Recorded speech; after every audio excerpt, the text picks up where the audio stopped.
आपण पाहताय महाराष्ट्र खबर न्यूज। या बातमीचे प्रायोजक आहेत श्री गणेश ज्वेलर्स अँड सराफ दक्षिण पुणे।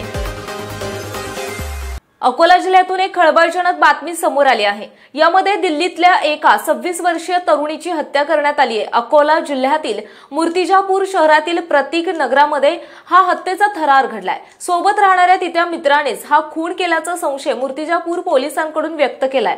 तरुणीच्या डोक्यावर अधिक वार केल्याने तिचा मृत्यू झाल्याचं प्राथमिक कारण तपासात पुढे आलंय। शांतिक्रिया कश्यप असं खून करण्यात आलेल्या तरुणीचं नाव आहे, तर कुणाल उर्फ सनी शृंगारे असं संशयित मारेकरी तरुणाचं नाव आहे। मिळालेल्या माहितीनुसार या प्रकरणातील दोघांची सोशल मीडियाच्या माध्यमातून मैत्री झाली होती। यात कुणालनं काम देतो म्हणून शांतिक्रियाला दिल्लीहून अकोल्यात बोलावून घेतलं। त्यानंतर दोघे सोबत राहू लागले होते। मात्र काल रात्री दोघांमध्ये शाब्दिक वाद झाला आणि रागाच्या भरात कुणालने तिच्या डोक्यावर धारदार शस्त्रानं वार केल्याने दुर्दैवी मृत्यू झाल्याचं पोलिसांचं म्हणणं आहे। सकाळी घरमालक यांना खोली शांतक्रियाचा मृतदेह दिसून आला। लागलीच या संदर्भात मूर्तिजापूर शहर पोलिसांना माहिती देण्यात आली। पोलीस घटनास्थळी दाखल झाले।